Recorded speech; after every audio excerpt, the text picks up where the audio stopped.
Assalamualaikum warahmatullahi wabarakatuh.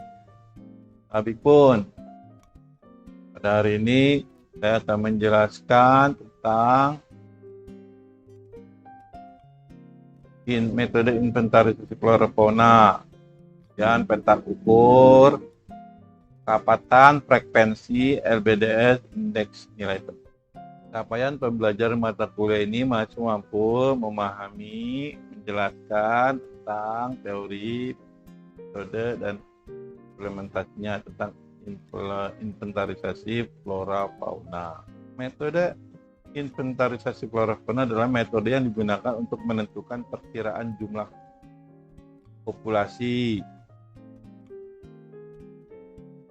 kerapatan, dominansi flora ataupun fauna yang berada dalam kawasan konservasi maupun di luar, untuk menentukan pengelolaannya, termasuk untuk mendapatkan kuota satwa ya, keperluan, misalnya keperluan perdagangan ya. Nah, itu supaya aman dan lestari dalam alam. Nah, kita perlu mengetahui. Nah, bagaimana caranya dengan pengukuran petak ukur? Ya, perlu kita perhatikan tentang jumlah nilai relatif. Nah, jumlahnya relatif itu meliputi yang ada frekuensi relatifnya, kerapatan relatif atau densitas relatif, dominansi relatif, dan ketiga hal ini digabungkan untuk mendapatkan nilai indeks penting, disingkat INP, Important Value Index. Nah, dari suatu jenis, nah, dari suatu kumpulan pepohonan, ya. Jadi indeks pentingnya ini akan menggambarkan jenis apa di suatu tempat yang memiliki nilai yang tinggi. Nah, karena nilai ini komponennya ada 3 aspek, itu kan tadi: frekuensi,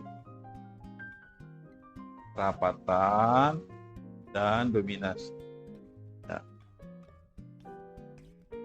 nilai penting ini bisa digunakan untuk menentukan tipe asosiasi dari vegetasi penutup lokasi ke suatu ekosistem. Untuk nilai penting tertinggi dari suatu jenis merupakan jenis yang mempunyai nilai penting yang mempunyai fungsi habitat, yaitu dominan. Nah, berarti jenis tersebut merupakan jenis yang sangat beradaptasi tinggi terhadap habitatnya.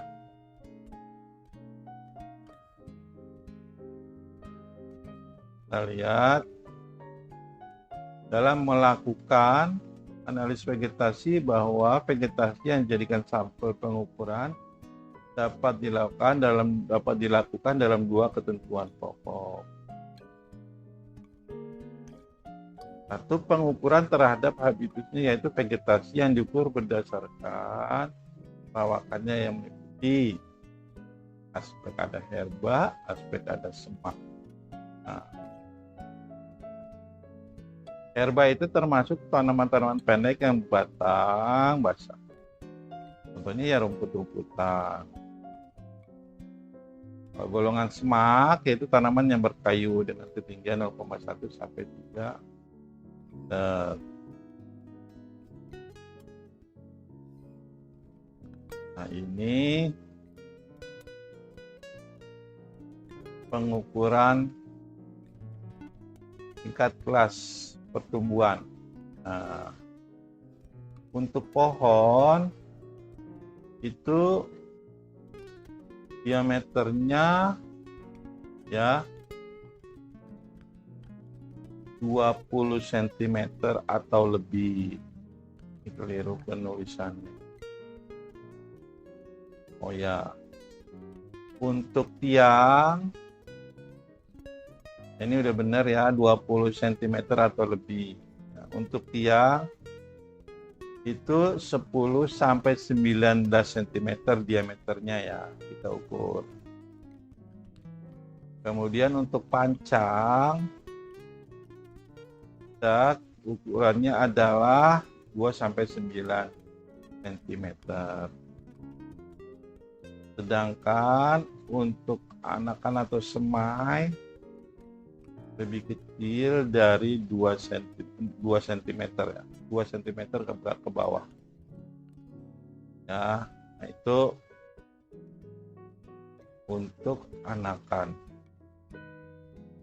Nah, termasuk tingginya itu untuk anakan biasanya di bawah 2 meter ya. Kita lihat rumus frekuensi.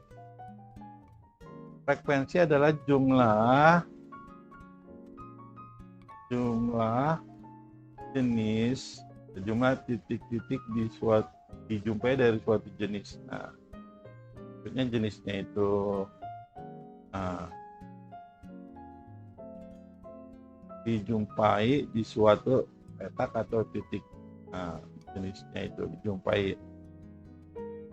Jumlahnya berapa dari suatu petaknya itulah dibagi jumlah semua petak pengamatan atau titik pengamatan ya.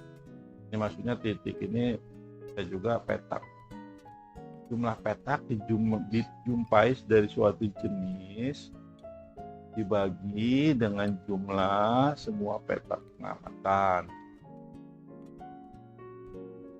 Misalnya di sini petak pengamatan yang dijumpai ada 2, jumlah petak semua ada 20. Nah itu 2 dibagi dengan 20. Itu frekuensi ya.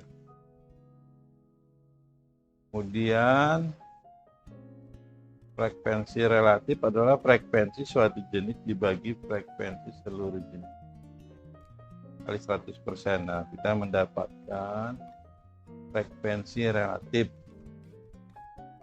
Untuk densitas suatu jenis, densitas relatif adalah kerapatan suatu jenis dibagi dengan kerapatan seluruh jenis kali 100%. Nah, ini mendapatkan kerapatan relatif. Nah, ya. Biasanya di sini tulisannya KR ini.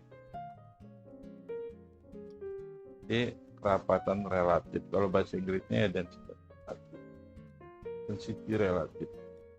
Nah, kerapatan pohon dapat diketahui melalui ini nih tulisannya ini bukan kerapatan pohon ini. Luas bidang dasar pohon ya. Nah, diketahui melalui besarnya luas bidang dasar tegakan. Kita melihat luas bidang dasar ini rumusnya seperti tercantum di bawah ini. 4 atau 0,25 kali pi. Ini maksudnya ini PHI ini tertulis P aja, sebetulnya ini PHI ya. Jadi kita kalian diperbaiki ini ya. Jadi pH itu maksudnya pi kali diameter kuadrat. Nah, dikali 2 meter diameter, D ini diameter. Nah, luas bidang dasar itu ya. merupakan penampang melintang dari diameter batang yang diukurnya itu dari tinggi dada atau 1,3 meter dari permukaan tanah. Nah ini rumusnya ya, LBD luas bidang dasar. Nah, kalau kita mendapatkan seluruhnya nih ya, maka kita hitung LBDS luas bidang dasar tegakan pinus, misalnya pinus merkus ini ya, berapa meter persegi per hektar. Nah ini kita lihat. Jadi sigma dari rumus tadi kan kalikan dengan banyaknya pohon, itulah ketemu nanti luas bidang dasar misalnya untuk pinus ya. Nah setiap spesies nanti kita bisa cari di sini. Cari kalau ini kan kebetulan di sini tulis pinus. Nanti kalau ada misalnya mahoni, jati, kulai. Nanti kelihatan LBD setiap jenis itu. Nah ini di sini kita lihat tanaman untuk khusus misalnya pinus ya. Kurang lebih seperti itu. Terima kasih. Wassalamualaikum warahmatullahi wabarakatuh.